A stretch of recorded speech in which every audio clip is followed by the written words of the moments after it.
والصلاة والسلام على سید الانبیاء والمرسلین اما بعد فاعوذ باللہ من الشیطان الرجیم بسم اللہ الرحمن الرحیم۔ الحمدللہ حضرت الہادی پروگرام میں حضرت صدیق اکبر رضی اللہ تعالی عنہ کے بارے میں کلام چل رہا ہے۔ آپ کو معلوم ہے کہ ہم کسی ایک موضوع کا انتخاب کرتے ہیں اور اس موضوع سے متعلقہ جو آیات کریمہ اللہ تبارک و تعالی نے مختلف صورتوں میں مختلف مقامات پر ذکر فرمائی ہیں انہیں آپ کی خدمت میں مستند تفاسیر کی روشنی میں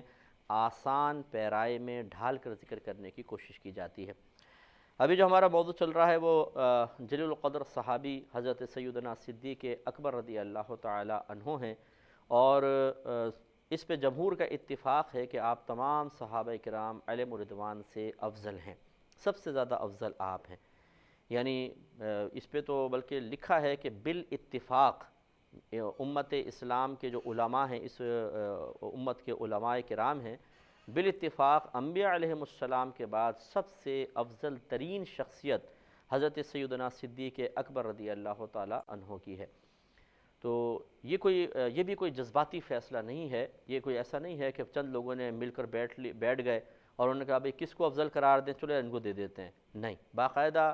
ہر دعوے پر ہمارے اکابرین دلیلیں پیش کرتے ہیں، دلائل ہوتے ہیں، ان دلائل کی روشنی میں پھر فیصلہ کیا جاتا ہے۔ لیکن یہ کوئی جھگڑے کی بات نہیں ہے کہ جی کون افضل ہے کون مفضول ہے اور اس میں ہم جھگڑا کرنے لگ جائیں، دستے گریبان ہو جائیں کہ نہیں جس کو میں چاہتا ہوں، جس کو میں پسند کرتا ہوں اس کو افضل کہو، دوسرا کہنے اس کو افضل کہو، تیسرا کہتا ہے جی میری رائے قبول کر لو۔ نہیں، بلکہ کوشش یہ ہونی چاہیے کہ ہم معیار بنائیں اللہ تبارک و تعالی اور اس کے رسول کریم صلی اللہ علیہ وسلم کی رائے کو، قرآن کو، حدیث کو،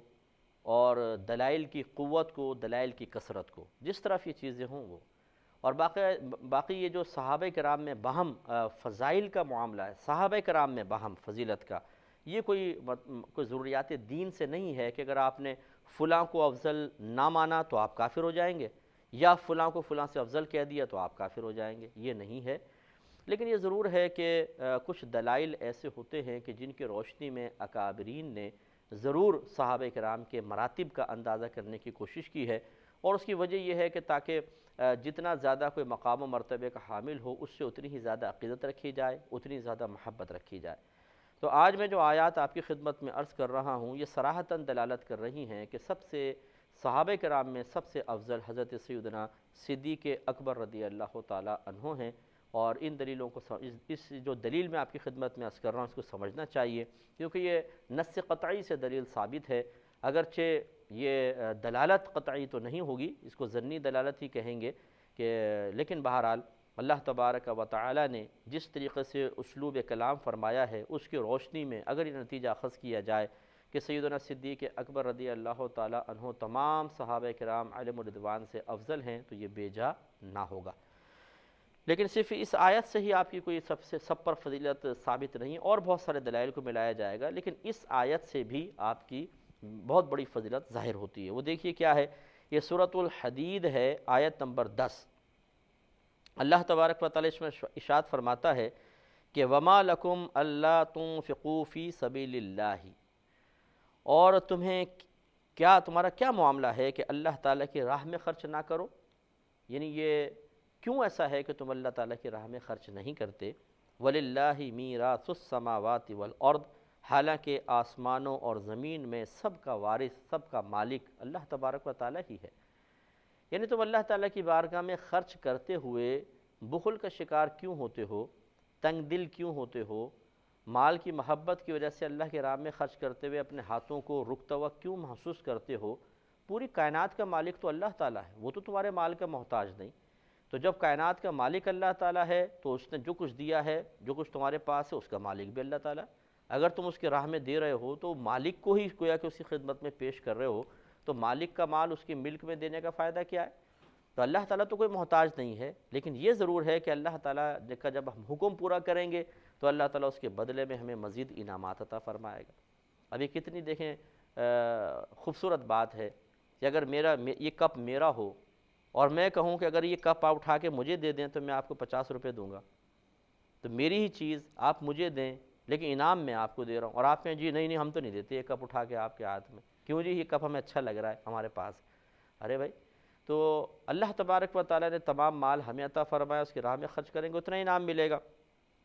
اب اللہ تعالیٰ اس کو بیان کر کے سیدنا صدیق اکبر رضی اللہ تعالیٰ عنہ اور دیگر صحابہ کرام کی فضیلت کا بیان فرماتا ہے۔ ارشاد ہوتا ہے کہ لا یستوی منکم من انفق من قبل الفتح وقاتل، نہیں برابر ہیں تم میں سے، اے صحابہ نہیں برابر ہیں تم میں سے وہ لوگ جنہوں نے خرچ کیا فتح سے پہلے اور فتح مکہ سے پہلے اور جہاد سے قبل۔ اولئک اعظم درجۃ من الذین انفقوا من بعد وقاتلوا، یہ وہ لوگ ہیں جو درجے کے اعتبار سے اعلیٰ مقام رکھتے ہیں، بڑے ہیں ان لوگوں سے جنہوں نے فتح مکہ کے بعد خرچ کیا اور جہاد کیا۔ لیکن وَكُلًّا وَعَدَ اللَّهُ الْحُسْنَى، اور ان سب سے اللہ تبارک و تعالیٰ نے جنت کا وعدہ فرما لیا ہے، چاہے پہلے والے ہوں بعد سب سے۔ وَاللَّهُ بِمَا تَعْمَلُونَ خَبِيرٌ، اور اللہ تبارک و تعالیٰ کو تمہارے کاموں کی خبر ہے۔ تو اب دیکھیے کہ اللہ تعالیٰ نے یہاں سے ہم لیتے ہیں اس کو لا یستوی منکم من انفق من قبل الفتح وقاتل۔ کچھ صحابہ کرام ایسے تھے جو شروع اسلام میں ایمان لے کر آئے، فتح مکہ یعنی ہجرت سے بھی قبل آپ یوں سمجھ لیجئے، اور پھر اس کے بعد پھر ہجرت ہوئی، پھر بہت سارے صحابہ کرام ایمان لے کر آئے، پھر فتح مکہ ہوئی، پھر اس کے بعد بہت سارے ایمان لے کر آئے۔ تو اللہ تبارک و تعالیٰ نے جو فتح مکہ سے پہلے والے ہیں ان کو فتح مکہ کے بعد والوں پر فضیلت کا اشارہ فرمایا۔ وجہ کیا تھی؟ مشقت زیادہ تھی، پہلے امتحان زیادہ تھا۔ فتح مکہ کے بعد تو پھر اسلام کو اللہ نے بڑی قوت سے نواز دیا، وسیع فوجیں جمع ہو گئیں، کثرت ہو گئی، مال کی کثرت ہے، افرادی قوت جمع ہو گئی۔ اس وقت ایمان لانا تو آسان تھا، کمال تو یہی تھا کہ جب اسلام اتنا زیادہ عام نہ ہو، خطرات زیادہ ہوں، قربانیاں زیادہ ہوں، اس وقت اسلام لا کر اسلام کے لیے خوب قربانیاں پیش کی جائیں، وہ وقت بڑا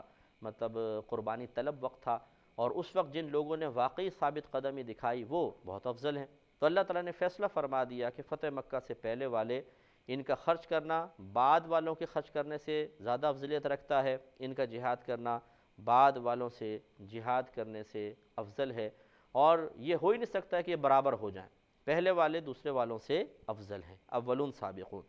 تو جب یہ قاعدہ قانون ہمیں سمجھ میں آ گیا کہ جو پہلے والا ہے وہ بعد والے سے افضل ہے، تو اب اسی ضابطے کو آپ آگے چلاتے رہیے کہ یہ پہلے والوں میں بھی جو سب سے پہلے ہے، جس نے سب سے پہلے قربانی دی، سب سے زیادہ اس نے خطرے کے وقت میں نبی کریم صلی اللہ علیہ وسلم کا دامن رحمت تھاما، یقیناً وہ بعد والوں سے افضل ہوگا، کیونکہ معیار فضیلت جو اللہ نے بیان فرمایا وہ یہی ہے کہ جو پہلے والے ہیں وہ بعد والوں سے افضل ہیں، اور اس کی وجہ یہی ہے کہ پہلے والوں نے جب خرچ کیا ہے وہ بڑے نازک وقت میں خرچ کیا ہے، انہوں نے جو جہاد کیے ہیں، ایسے ایسے صحابہ کرام نے جہاد کیے ہیں کہ تلواریں پاس نہیں ہیں، تو کھجوروں کی ٹہنیاں توڑ لی گئی ہیں، سامنے تلوار والے ہیں، ان کے پاس ڈھالے ہیں، اور یہ کھجور کی ٹہنیوں سے جہاد کر رہے ہیں، پیدل چل رہے ہیں، کسی کے پاس جوتے ہیں نہیں ہیں، سواری ہے نہیں ہے، کپڑے ہیں نہیں ہیں، زادرہ ہے نہیں ہے، بس اللہ کے لیے اس کے رسول کریم صلی اللہ علیہ وسلم کے لیے اپنے گھروں سے نکل گئے، اور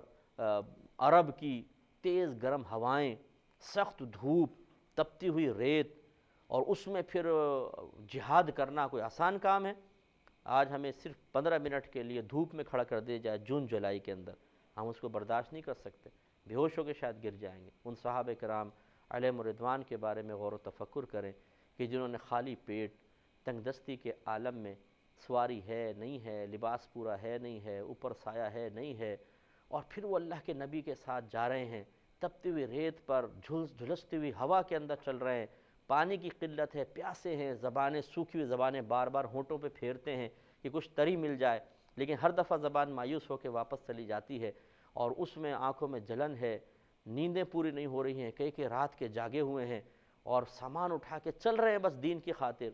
یہ ہے قربانی۔ تو معلوم یہ ہوا کہ جو پہلے والوں کی قربانی ہے وہ چونکہ بعد والوں سے زیادہ تھی تو ان کا مقام بھی زیادہ ہے۔ تو یہ ایک ہمیں معیار حاصل ہو گیا، سٹینڈرڈ ہمارے سامنے آ گیا کہ جس نے قربانی زیادہ دی ہے،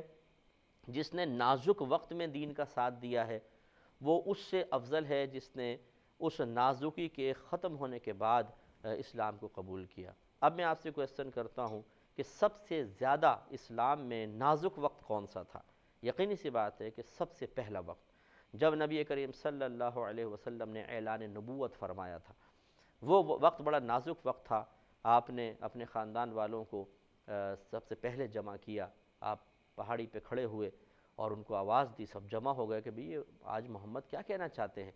اور وہاں طریقہ کار یہ تھا کہ جب کوئی اہم اعلان کرنا ہوتا تھا تو کوئی ایک شخص کوئی بلند جگہ پہ کھڑا ہو کر بلند آواز سے سب کو آوازیں دیتا تھا، آ جاؤ ادھر آ جاؤ، ایک اہم بات ہے، جیسے ہمارے یہاں بریکنگ نیوز چلتی ہیں، تو پھر سارے قبیلے والے جمع ہو جاتے تھے، حیرت سے دیکھتے تھے بھئی کیا ہے مسئلہ ہے، پھر وہ بتاتے تھے تو ٹھیک ہے، وہ ایک ساتھ سب کو اطلاع مل گئی۔ اس ماحول، اس پس منظر میں آپ دیکھیں نبی کریم صلی اللہ علیہ وسلم نے سب کو جمع کیا۔ پھر سرکار نے فرمایا اگر میں یہ کہوں کہ اس پہاڑی کے پیچھے ایک بہت بڑا لشکر تم پہ حملہ کرنے کے لیے تیار ہے، تو کیا تم میری بات کو سچ مانو گے، تصدیق کرو گے، میرا یقین کرو گے؟ انہوں نے کہا کیوں نہیں، آپ صادق ہیں، امین ہیں، سچے ہیں، کبھی امانت میں خیانت نہیں کرتے ہیں، آپ کیسے غلط بیانی کر سکتے ہیں؟ تو سرکار نے ارشاد فرمایا پھر میں تمہیں دعوت دیتا ہوں کہ ایک خدا کی عبادت کرو، ان بتوں کی عبادت چھوڑ دو۔ اس وقت پھر ابو لہب نے نازیبہ کلمات سرکار صلی اللہ علیہ وسلم کی شان میں کہے، جس پر پھر سورہ لہب نازل ہوئی اور اس کے بارے میں اللہ تعالیٰ نے سخت الفاظ ارشاد فرمائے۔ تو وہ سب کے تیور بدل گئے، وہی جو آپ کو پہلے بڑی عزت کی نگاہ سے دیکھتے تھے، آپ کا احترام کرتے تھے، آپ کے لیے بہت اچھے اچھے کلمات کہتے تھے اور آپ کو نمایاں جگہ دیتے تھے، لیکن جب سرکار نے اسلام کے بارے میں کلام کرنا شروع فرمایا تو وہی لوگ تھے جو آپ کے دشمن بن گئے، آپ سے متنفر ہو گئے، ظاہری جو عزت کے مقامات تھے ان سے آپ کو ہٹا دیا گیا، مختلف قسم کے نازیبہ کلمات آپ کے لیے کہے جانے شروع ہو گئے۔ اس وقت نبی کریم صلی اللہ علیہ وسلم کی ایک تنہا ذات تھی جو اسلام کے لیے کوشش کر رہی تھی، اس میں پھر جو ان نفوس قدسیہ نے جو شروع میں ساتھ دیا ہے وہ سب سے افضلی ہوں گے، جیسے بی بی خدیجۃ الکبریٰ رضی اللہ تعالی عنہا، انہوں نے عورتوں میں سب سے پہلے سرکار کا ساتھ دیا۔ حضرت صدیق اکبر رضی اللہ تعالی عنہ نے بالغ مردوں میں سب سے پہلے ساتھ دیا۔ حضرت مولا علی کرم اللہ وجہہ الکریم نے چھوٹے بچوں کے معاملے میں سب سے پہلے ساتھ دیا، اور غلاموں میں حضرت بلال رضی اللہ تعالی عنہ نے ساتھ دیا۔ تو صدیق اکبر رضی اللہ تعالی عنہ کی فضیلت اس لیے دیگر سے زیادہ محسوس بھی ہوتی ہے، اور لوگوں نے اکابرین نے اس کو تسلیم کیا ہے کہ آپ عاقل بھی تھے، بالغ تھے، ذی شعور تھے اور مکمل فہم رکھتے تھے۔ اور اس وقت ایک مکمل فہم رکھنے والا، کیونکہ خطرات کا جتنا زیادہ کسی کو شعور حاصل ہوگا، جتنا زیادہ وہ حالات پر نگاہ رکھے گا، اتنا ہی زیادہ مطلب اس کے لیے کیفیات کو قابو میں کرنا یا کیفیات کے بارے میں غور و تفکر کرنا زیادہ آسان بھی ہوگا، آسان بھی ہوگا، یا مشکل ہوگا اپنی کیفیات کو قابو میں کرنا۔ مثال کے طور پہ جو ہمارے جیسے ملک پاکستان ہے، جو سیاسی بصیرت رکھتا ہے یا موجودہ حالات پر اس کی نگاہ ہے، اس کی سوچ، اس کا فیصلہ اور اس کی کیفیات کچھ اور ہوں گی، اور وہی بچے جو ہمارے اسی ملک میں رہتے ہیں اور یہ حالات دیکھ بھی رہے ہیں، لیکن ان کی سوچ اور فکر کچھ اور ہوگی، ان کی فیلنگز کچھ اور ہوں گی۔ تو اسی طریقے سے حضرت صدیق اکبر رضی اللہ تعالیٰ عنہ جو اس وقت حالات دیکھ رہے تھے، لوگوں کے بدلتے ہوئے تیور، ان کی خطرناک نگاہیں، ان کے خطرناک ارادے اور ان کی جو تند مزاجی تھی جو اللہ تبارک و تعالیٰ نے عربوں کے مزاج میں رکھی تھی کہ اگر وہ کسی کے سے متنفر ہو جاتے تو نسلیں کی نسلیں وہ قربان کرنے کے لیے تیار ہو جاتے تھے، اتنے سخت مزاج لوگ۔